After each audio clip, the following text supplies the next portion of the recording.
A non-uniform ball of radius r and radius of gravitation gyration about geometric center is r by 2 is kept on frictionless surface. The geometric center coincide with the center of mass. The ball is struck horizontally with a sharp impulse j.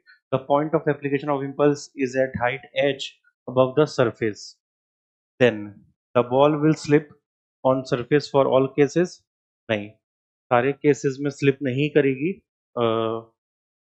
B, ball will roll purely if h equals to this.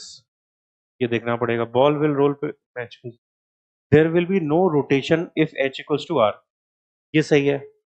अगर centre पे लगाएंगे तो rotation नहीं होगा. Centre पे लगाएंगे तो rotation नहीं होगा, ये हम जानते हैं. तो डी वाला ऑप्शन तो करेक्ट है, लेकिन इन दोनों में से भी कोई करेक्ट हो सकता है, तो उसके लिए और यहाँ पे चेक कर लेते हैं.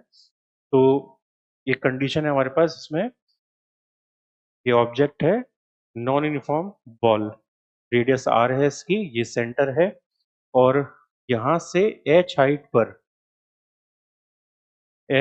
पर एक इम्पल्स जे लगाया.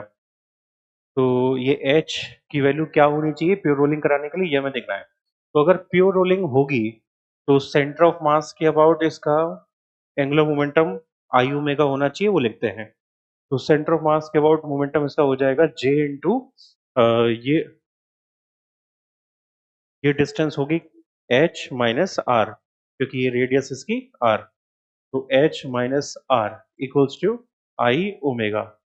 अब j का मतलब mv मोमेंटम है, इम्पल्स है, इम्पल्स का मतलब मोमेंटम. तो mv और ये h माइनस आर. आई का फॉर्मूला, आई के फॉर्मूले के लिए यहाँ पर रेडियस ऑफ जायरेशन दिया है r by 2. Radius of gyration r by 2 है, इसका मतलब m के स्क्वायर.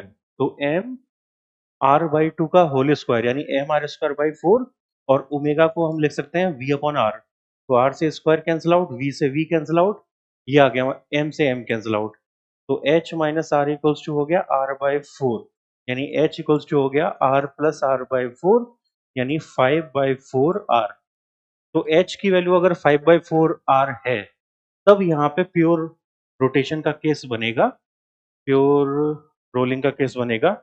ये बी ऑप्शन में दिया है, यानी बी ऑप्शन भी यहाँ पे सही है, सी सही नहीं है. तो बी और डी दो यहाँ पे सही बैठते हैं.